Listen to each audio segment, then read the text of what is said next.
Hello and welcome to this week's Whistle Test. Norman Nosebait on drums, Nick Hutchinson on bass, and our chum Pete Wingfield on keyboards. Fires of Spring was the title of that, and you can find it on the LP Whatever Happened to Benny Santini. And our visitor to the programme tonight is also currently touring the country.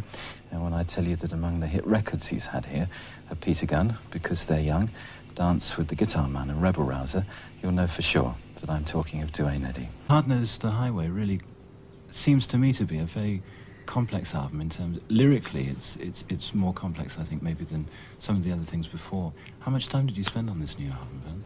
And the first thing to say is that Joe Walsh can't be with us today after all. We were hoping to be able to welcome Sean Phillips live on the programme tonight, but due to permit problems, he's not able to come into the studio. John Prine cancelled his British tour very much at the last moment too, so obviously he won't be appearing on the programme tonight. John Prine can't be with us this week. Hopefully he will be along next Tuesday. Billy Joel, as you've probably seen, was advertised in Radio Times, but as with John Prine last week, he's unable to be with us. Sadly, there's no film of the Rolling Stones on the programme tonight, or Van Morrison, in fact. Permit problems have led to the cancellation of his appearance on the programme, and there's no one more disappointed than me.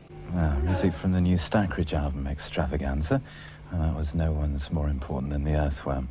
How true that is. I've been playing it on the wireless myself since the day I first heard it, and it comes from their new album, Plastic Letters.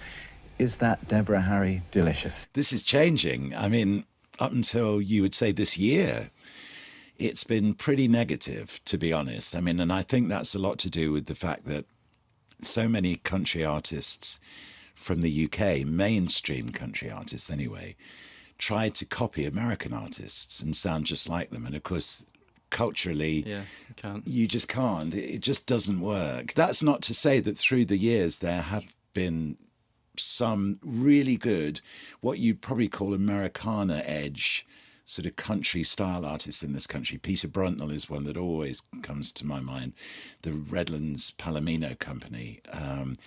But, okay, so this has changed this year with the arrival of two new groups, the Shires, who are a duo, well, I suppose they're both duos, but the Shires and Ward Thomas, both of whom have taken country music influences and, if you like, anglicized them. They've made them their own. They've sort of owned this particular sound of their albums. And they've gone to America, they've gone to Nashville to make their records. They've used and played with amazing session musicians in Nashville. And I think now, you know, we've also got the whole influence of C2C, you know, the Country to Country Festival, the pop-up stages round the O2, and now they're booking right now, you know, as we speak at the end of January, just after Christmas. And of course, there's an avalanche of country-style bands applying for space on one of these stages.